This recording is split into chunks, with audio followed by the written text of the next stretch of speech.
Welcome to the Tax Sale Podcast, where tax sale investing is made easy. My name is Casey Denman. I'm a tax sale veteran. I'm the leading tax sale expert. I'm the author of the Tax Sale Playbook, founder of the Tax Sale Academy, and I am your host right here on the Tax Sale Podcast. Thank you so much for joining me on today's podcast episode. As a reminder, we don't charge a listing fee or membership fee or anything like that for these podcasts. It's a completely free podcast, and it's brought to you through and because of the Tax Sale Academy. So if you're looking to learn more about investing in tax defaulted real estate, make sure you check us out at taxsaleacademy.com.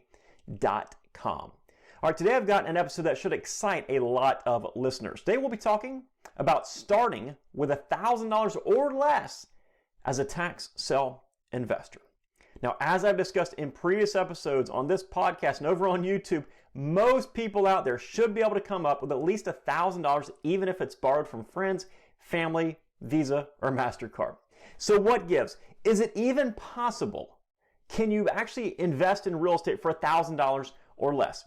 The answer is yes, absolutely. I've done it many, many times. I've purchased countless tax liens under $1,000, but I've also purchased a number of tax deed properties for less than $1,000, and in some cases, substantially less than $1,000.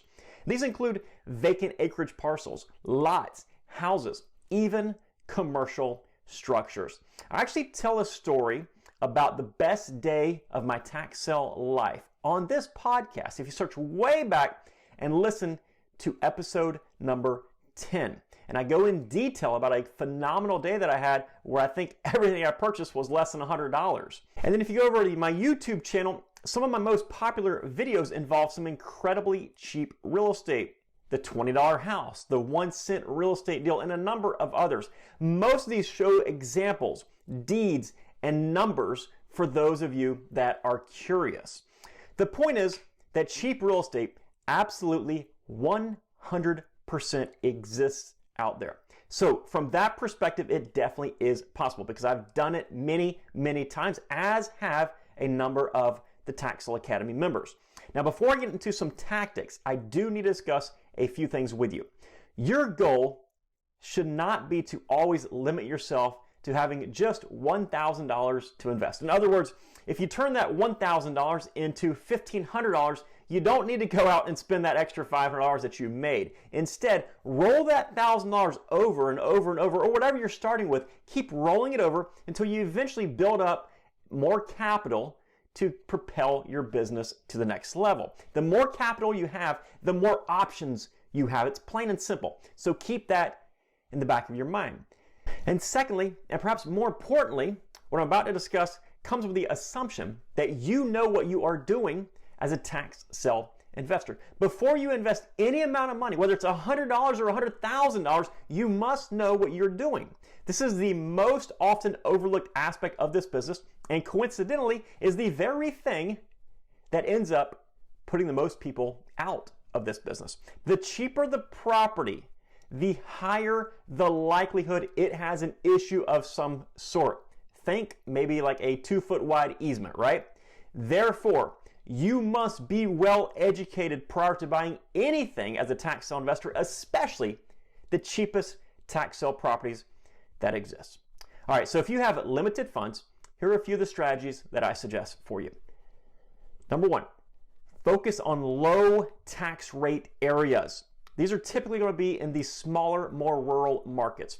Most opening bids are going to start at the amount of back due taxes, interest, and fees owed on that property. In some areas, especially in larger cities, those fees, those taxes, that interest can total well into the tens of thousands of dollars, even for the most basic properties. So in other words, where the tax rates are extremely low, that total, that opening bid is also going to be extremely low. So find the area with the lowest tax rates, which is usually the areas that don't have all the amenities and all the taxes you have to pay for this and that. It's going to be the very basic stuff in smaller, more rural markets. Secondly, focus on vacant land, specifically lots. These are obviously going to be the cheapest options, but they'll also have the lowest holding cost and ongoing maintenance requirements. Well, it's very possible to get a cheap house. You still need to have the funds to maintain that house or deal with any emergency or code required issues. Vacant lots often come with a lower level of competition, they're cheaper, and they have fewer holding costs, issues, and maintenance requirements. So keep that in mind.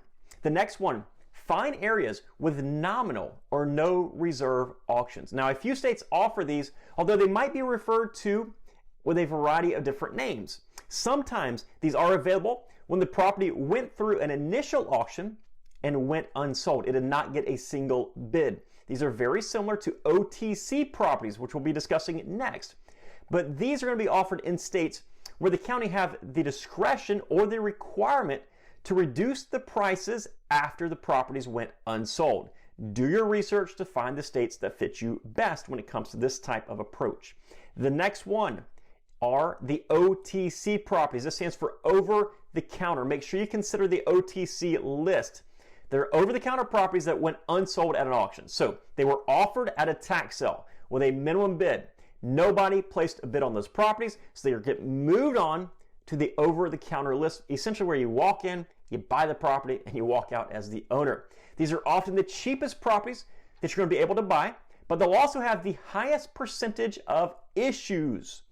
I have an entire class on buying over-the-counter properties inside the Tax Sale Academy, so it's impossible for me to sum this up in just a few sentences.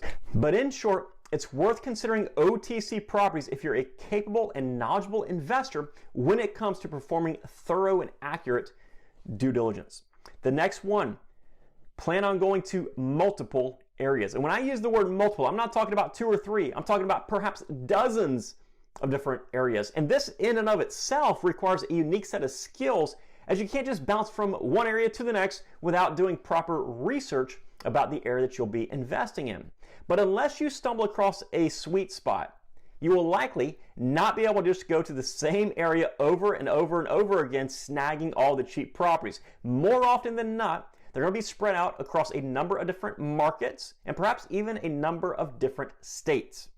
So make sure you go to multiple areas. Next one, plan on many auctions.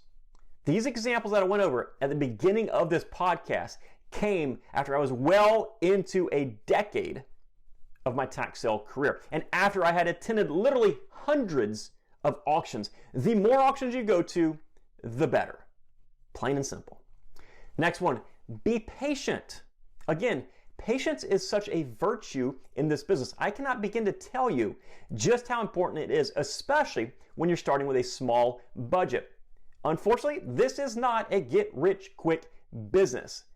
Odds are you're not going to turn that $1,000 into $10,000 by the end of the month. It just doesn't happen like that for most people. Instead, you must wait for the right opportunity. When that opportunity comes, by all means, pounce on it, but don't force an investment just because you think you should be investing right now. Wait for the correct opportunity. And it's so important, especially when you start out with a small budget, because your error of margin is much smaller.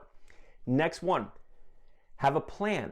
Buying cheap real estate is fantastic, but what happens next? How will you sell it? How will you make money off of it? Develop some sort of strategy ahead of time.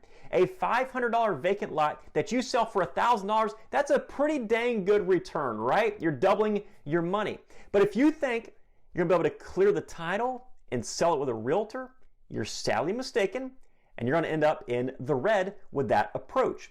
Very expensive and very cheap real estate often require the most outside of the box marketing methods. So be prepared to take a completely different angle than what you might have thought for conventional higher priced real estate.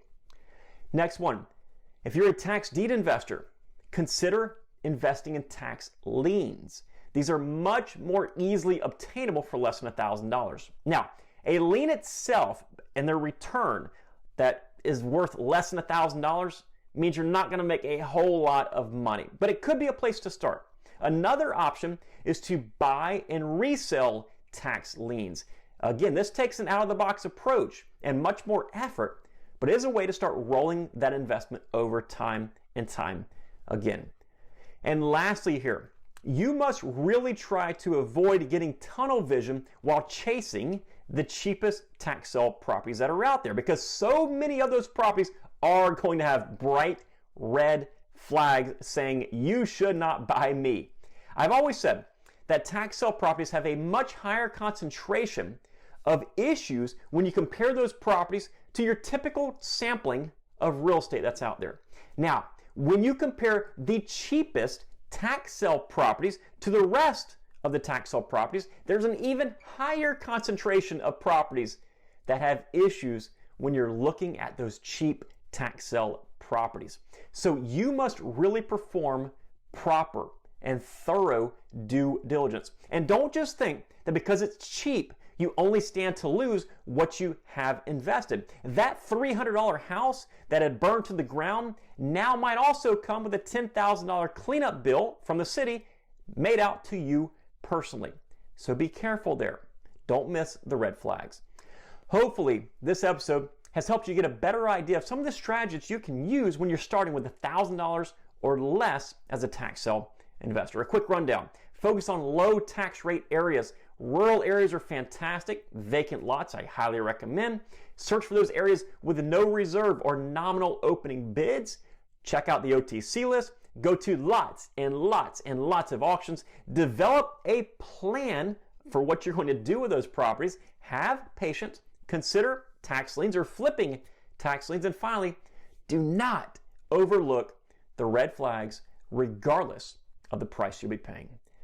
That's all I've got for you today. I truly hope that you've enjoyed this episode of the Tax Sale Podcast. If you did, please do me a huge favor and leave a positive review on whatever podcasting platform you're listening to us on today. This podcast is free. There's no listing or membership fee. We don't have outside ads or anything like that. But your reviews really help us out, and they might even serve to pay it forward to somebody else who learns about this business simply because you took the time to tap that 5-star review or leave some positive feedback.